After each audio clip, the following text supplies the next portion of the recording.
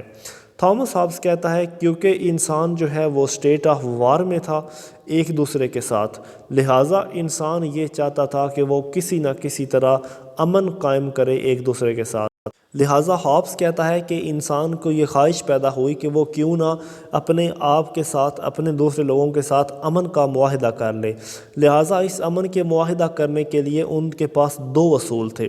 Number one یہ اصول تھا کہ سب کو یہ حق حاصل ہے کہ وہ امن کے ساتھ رہے، اور امن یعنی کہ پیس کو وہ فروغ بھی دے، یعنی کہ سب کو یہ حق حاصل ہے کہ وہ ایک دوسرے کے ساتھ امن کے ساتھ رہیں. نمبر دو، سب لوگوں کو یہ حق حاصل ہے کہ وہ آزادی حاصل کریں، وہ یعنی کہ لبرٹی کے ساتھ رہیں، یعنی کہ وہ دوسرے لوگوں کے لیے بھی لبرٹی چاہیں جس طرح وہ اپنے لیے لبرٹی چاہتے ہیں، جس طرح وہ اپنے لیے اصول وغیرہ وہ پسند کرتے ہیں. لہٰذا ان چیزوں کی بنیاد کے اوپر یہ فیصلہ کیا گیا کہ ایک کانٹریکٹ جو ہے وہ سٹیزنز کے درمیان ایک کانٹریکٹ ہوگا، جس کے تحت جو پاور ہے، جو سوورنٹی کی پاور ہے، وہ ہینڈ اوور کی جائے گی کسی ایک انسان یا کسی ایک باڈی کے ہاتھ میں. اور یہ جو پاور ہوگی اس کو ہم سوورنٹی کہیں گے. یہ جو سوورنٹی ہوگی یہ ایبسولیوٹ پاور اس کے پاس ہوگی، اس کے پاس پاور جو ہے وہ ان لمیٹڈ ہوں گی. یہ سوورنٹی جو ہے وہ ایک انسان بھی ہو سکتا ہے، ایک گروپ بھی ہو سکتا ہے، اور اس کی جو پاورز ہوں گی یہ اومنی پوٹنٹ ہوگی، یعنی کہ سوورنٹی جو ہے وہ ہر جگہ پہ ہوگی، وہ اومنی کمپیٹنٹ ہوگی اور وہ اومنی سکینٹ ہوگی. یعنی کہ سوورنٹی جو ہے وہ آل ان آل ہوگی. جو پاور جو ہوں گی، جو ڈیلیگیٹ کی جائیں گی، جو لوگ امن کے لیے اپنی پاورز کو ایک رولر کے ہاتھ میں دے دیں گے، تو وہ جو رولر ہوگا ساری کی ساری پاورز کو ایکسرسائز کرنے کے اختیارات اس کے پاس ہوں گے. تو یہ تھا سوشل کانٹریکٹ تھامس ہابز کا. اچھا جی، اب لاکی کیا کہتا ہے؟ لاکی کہتا ہے کہ جب انسان اسٹیٹ آف نیچر میں تھا اور پھر اس نے سوشل کانٹریکٹ جو ہے وہ کرنا تھا، تو اس سوشل کانٹریکٹ کے تحت انسان نے فیصلہ کیا کہ وہ مطلب دو قسم کے اصولوں کو مد نظر رکھے گا. نمبر ون کے اوپر، one is for establishing social society, یعنی کہ جو پہلا کانٹریکٹ ہوگا انسانوں کا آپس میں سوشل کانٹریکٹ کے ذریعے، وہ انسان پہلے کانٹریکٹ کے اندر ایک سول سوسائٹی کا قیام عمل میں لائے گا. یعنی کہ ایک سوشل سوسائٹی جو ہے وہ، یعنی کہ یہ پہلا کانٹریکٹ یہ ہوگا کہ تمام لوگ اس کانٹریکٹ کو سائن کریں گے، اور مطلب اس کانٹریکٹ کے تحت ایک سوشل سوسائٹی جو ہے اس کا قیام عمل میں آئے گا. نمبر دو کے اندر یعنی کہ جان لاکی یہ کہتا ہے کہ جو دوسرے نمبر پر کانٹریکٹ ہوگا اس کے تحت پولیٹیکل سوسائٹی کا قیام عمل میں لایا جائے گا، یعنی کہ سیاست کو وجود میں لایا جائے گا. ایک گورنمنٹ کی جو باڈی ہے وہ اس کو سامنے لے کر آیا جائے گا، جس کے تحت انسان جو ہے وہ اپنے کچھ رائٹس کو سرنڈر کرے گا، اپنے سارے رائٹس کو سرنڈر نہیں کرے گا بلکہ کچھ رائٹس کو سرنڈر کرے گا ساورن اتھارٹی کے آگے. یہ ساورن اتھارٹی کیا ہے؟ یہ ایک یعنی کہ مین بھی ہو سکتا ہے، یعنی کہ ایک انسان، ایک کوئی باڈی، یا مطلب مختلف قسم کے ریپرزینٹیو، یا ڈیموکریسی بھی ہو سکتی ہے۔ لہٰذا جان لاکی کہتا ہے کہ جو میں نے ساورن پاور تشکیل دی ہے وہ اس کے پاس ایبسولوٹ پاورز نہیں ہوں گی، جبکہ تھامس ہاب کہتا ہے کہ جو سوورینٹی بنے گی اس کے پاس ایبسولوٹ پاور ہوں گی، لیکن لاکی کی جو پاور بنے گی، یعنی کہ جو سوشل کنٹریکٹ ہوگا، اس کے تحت ایبسولوٹ پاور سوورینٹی کے پاس نہیں ہوں گی، بلکہ اس کے پاس لمیٹڈ پاورز جو ہیں وہ ہوں گی۔ اچھا جی، اب آتا ہے روشو۔ روشو کیا کہتا ہے کہ جو سوشل کانٹریکٹ ہوگا اس کے تحت جو پولیٹیکل سوسائٹی بنے گی وہ ایک سوشل کانٹریکٹ کے ذریعے ہی بنے گی۔ روشو کہتا ہے کہ یہ سوشل کانٹریکٹ کے ذریعے ایک پولیٹیکل سوسائٹی کا قیام عمل میں لایا جائے گا، اور جو ساورن یعنی کہ ساورن پاورز ہوں گی وہ اس پولیٹیکل سوسائٹی کے ہاتھ میں ہی ہوں گی، اور یہ جو ساورن پاورز ہوں گی یہ with the consent of all members of society اس پولیٹیکل پاور کو ڈیلیگیٹ کر دی جائیں گی۔ یعنی کہ روشو کہتا ہے کہ جب انسان سوشل کانٹریکٹ کے اوپر اکٹھا ہو جائے گا تو پھر ایک پولیٹیکل پاور جو ہے اس کا قیام عمل میں لایا جائے گا۔ اس پولیٹیکل پاورز کے پاس سوورینٹی کی پاورز ہوں گی، اور یہ جو سوورینٹی ہے یہ تمام لوگ جو یعنی کہ اس کمیونٹی کے اندر جو لوگ ممبر ہیں ان تمام لوگوں کی رضامندی کے ساتھ جو ہے اس کمیونٹی کو اسٹیبلش کیا جائے گا۔ اچھا جی، اب جو ڈیفرنس آتا ہے یہ آتا ہے سوورینٹی کا۔ تھامس ہابس کیا کہتا ہے سوورینٹی کے بارے میں؟ تھامس ہابس یہ کہتا ہے کہ جو سوورینٹی ہوگی وہ ان لمیٹڈ ہوگی، ایبسولوٹ ہوگی، انڈیویزیبل ہوگی، اور ابو دی لا ہوگی۔ یعنی کہ سوورینٹی کے بارے میں تھامس ہابس یہ کہتا ہے کہ سوورینٹی سب سے بڑی ہوگی، کوئی بھی اسٹیٹ یا کوئی بھی چرچ وہ سوورینٹی سے آگے نہیں آ سکے گی، یعنی کہ سوورینٹی آل ان آل ہوگی۔ لہٰذا کوئی کسی بھی قسم کا ریولیوشن جو ہے وہ سوورینٹی کے اگینسٹ ایکسیپٹ نہیں کیا جائے گا، اور کوئی بھی ریولیوشن جو ہے وہ سوورینٹی کے اگینسٹ نہیں آئے گا۔ لہٰذا سوورینٹی جو ہے اس میں تمام سٹیزن جو ہیں وہ ہولڈ ہوں گے اور سوورینٹی کو ہی وہ فالو کریں گے۔ جان لاکی کیا کہتا ہے؟ جان لاکی سوورینٹی کے بارے میں یہ کہتا ہے کہ sovereignty was limited to its duties, یعنی کہ لاکی کہتا ہے کہ سوورینٹی جو ہے اس کے پاس ایبسولوٹ پاورز نہیں ہوں گی بلکہ اس کے پاس لمیٹڈ پاورز ہوں گی، اور جتنی پاورز اس کو ڈیلیگیٹ کی گئی ہیں وہ صرف ان تک ہی لمیٹڈ رہے گا، ان سے آگے اپنی ڈیوٹیز جو ہے وہ نہیں دکھائے گا۔ لہٰذا لاکی یہ کہتا ہے کہ مطلب he conceived for not legal but popular sovereignty, لہٰذا یعنی کہ لاکی یہ کہتا ہے کہ ایبسولوٹ پاور سوورینٹی کے پاس نہیں ہوں گی بلکہ سوورینٹی جو ہے وہ پاپولر سوورینٹی ہوگی جس کے پاس لمیٹڈ اتھارٹی یا لمیٹڈ پاور جو ہیں وہ ہوں گی۔ اچھا جی، روشو کیا کہتا ہے؟